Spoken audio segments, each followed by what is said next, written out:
हरियाणा सरकार ने खराब फसल का मुआवजा लेने के लिए किसानों को तुरंत आवेदन करने को कहा है। इसके लिए ई क्षतिपूर्ति पोर्टल की वेबसाइट www.ekshatipoorti.haryana.gov.in पर किसानों को अपनी फसलों के नुकसान का विवरण तय समय से पहले भरना होगा। मुआवजा उन्हीं किसानों को मिलेगा जिनका रजिस्ट्रेशन मेरी फसल मेरा ब्यौरा पोर्टल पर दर्ज होगा। पहले किसानों को खुद नुकसान की जानकारी पोर्टल पर अपलोड करनी होगी। इसके बाद सरकार राजस्व अधिकारियों से सर्वे करवाएगी। हरियाणा में किसानों को हुए नुकसान की भरपाई के तौर पर 15,000 रुपये प्रति एकड़ की दर से मुआवजा दिया जाएगा। किसानों की सहूलियत के लिए 1 मार्च से फसल ई क्षतिपूर्ति पोर्टल खुल चुका है, जिस पर किसान अपनी फसलों के नुकसान का पूरा विवरण दे सकते हैं। किसान 15 मार्च तक फसलों के खराब होने का रजिस्ट्रेशन करा सकते हैं। भारतीय मौसम विज्ञान संस्थान ने आसमानी बिजली गिरने की घटना के पीछे जलवायु परिवर्तन को जिम्मेदार माना है। गांव कनेक्शन से बातचीत में महाराष्ट्र के पुणे में स्थित संस्थान के वरिष्ठ वैज्ञानिक डॉक्टर योगेश तिवारी ने कहा कि बिजली गिरने की बढ़ती घटनाओं को देखते हुए जरूरी है कि लोगों को इसके बारे में शिक्षित और जागरूक किया जाए। आकाशीय बिजली गिरने की घटना आमतौर पर मॉनसून के सीजन में होती है, लेकिन मिर्ज़ापुर और उत्तर प्रदेश के कई जिलों में फरवरी मार्च के महीने में बिजली गिरने की घटनाएं हुई हैं, जिससे कई लोगों की मौत भी हुई है। मौसम विभाग ने कहा है कि 12 मार्च से एक ताज़ा पश्चिमी विक्षोभ सक्रिय होने वाला है। इसके प्रभाव में कुछ मौसमी बदलाव देखे जाएंगे।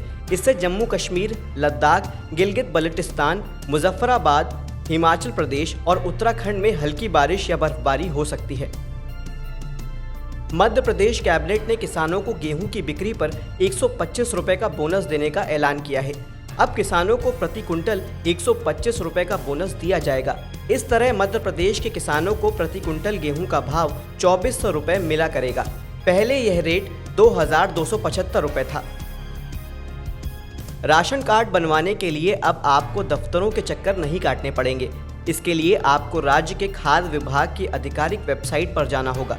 जैसे कि अगर आप उत्तर प्रदेश के निवासी हैं तो आपको उत्तर प्रदेश खाद्य एवं रसद विभाग की आधिकारिक वेबसाइट पर जाना होगा।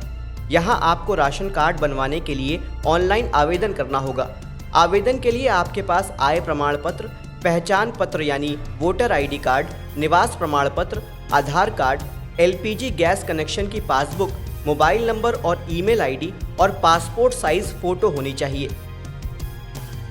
चावल के उत्पादन में उत्तर प्रदेश पहले स्थान पर आ गया है। पश्चिम बंगाल पहले नंबर से अब चौथे स्थान पर पहुंच गया है। पश्चिम बंगाल को पछाड़ते हुए उत्तर प्रदेश के पहले स्थान पर पहुंचने की बड़ी वजह मौसम परिवर्तन। पिछले साल खराब मौसम की वजह से पश्चिम बंगाल में धान की फसल काफ़ी प्रभावित हुई।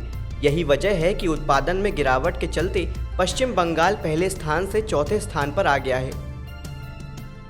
कृषि वैज्ञानिकों ने कहा है कि बेहतर उत्पादन के लिए सभी किसान बीज का उपचार जरूर करें। ऐसा करने से उत्पादन काफ़ी अच्छा होता है।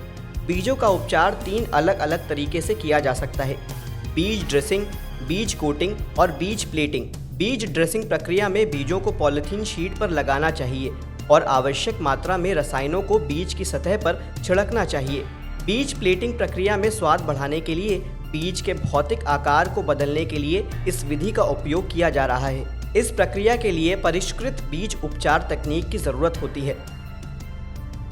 कृषि वैज्ञानिकों ने किसान भाइयों को घर में ही कुछ कीटनाशक बनाने की सलाह दी है। घर में किचन के वेस्ट और सब्जियों के छिलके के इस्तेमाल से आसानी से फॉलियर स्प्रे बनाया जा सकता है। घर में मौजूद किसी भी प्रकार की खाद जैसे गोबर, वर्मी कंपोस्ट से भी पत्तों में छिड़काव करने के लिए तरल खाद बनाया जा सकता है। इसके इस्तेमाल से फंगस से होने वाले रोगों से पौधों को बचा सकते हैं। फर्टिलाइजर फेलियर स्प्रे का इस्तेमाल पौधों को पोषक तत्व देने के लिए किया जाता है। गोबर से फॉलियर स्प्रे बनाने के लिए सबसे पहले एक कंटेनर में पानी लें, उसमें 1:5 में खाद और पानी मिलाएं, फिर 2 सप्ताह तक ढक कर छोड़ दें।